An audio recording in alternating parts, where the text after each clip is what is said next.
Absolutely. Let's break down this document about Lenz's law and the law of conservation of energy. Key concepts: induced EMF of electromotive force and current.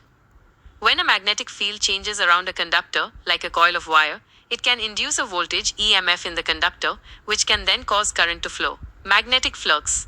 Think of magnetic flux as the amount of magnetic field lines passing through a given area. A change in this flux is what induces an EMF. Lenz's law explained. The core idea is, the direction of the induced EMF or induced current is such that it opposes the change that is producing it.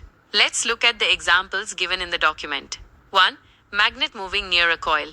If you move a magnet towards a coil, the changing magnetic field induces a current in the coil. The direction of this current will create a magnetic field that tries to push the magnet away, opposing the motion. If you move the magnet away, the induced current will create a magnetic field that tries to pull the magnet back.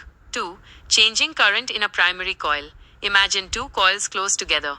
If you change the current in the first coil, the primary coil, it creates a changing magnetic field that affects the second coil.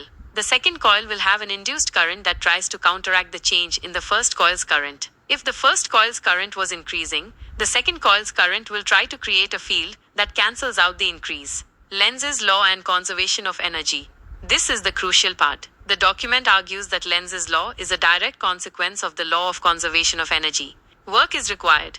To move a magnet towards a coil, or change a current in a coil, you have to do work against the opposing force created by the induced current. Energy conversion.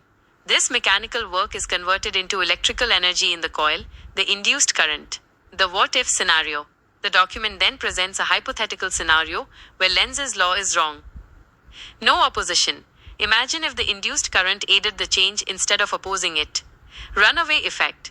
A small change in magnetic flux would create a current that further increases the flux, leading to more current and so on. This would be creating energy out of nowhere. Violation of conservation of energy. This violates the fundamental law that energy cannot be created or destroyed. In essence, Lenz's law is like a brake on changes in magnetic fields. It ensures that energy is conserved. Highlighted sections. Blue box. This is the core statement of Lenz's law. Orange box. This explains how Lenz's law relates to the law of conservation of energy. Red box. This describes the hypothetical scenario where Lenz's law is violated and why it's impossible. In summary, this document explains Lenz's law, which states that induced currents oppose the change that produces them. This law is directly tied to the principle of conservation of energy. Do you have any specific questions about the document that I can clarify further? Let me know.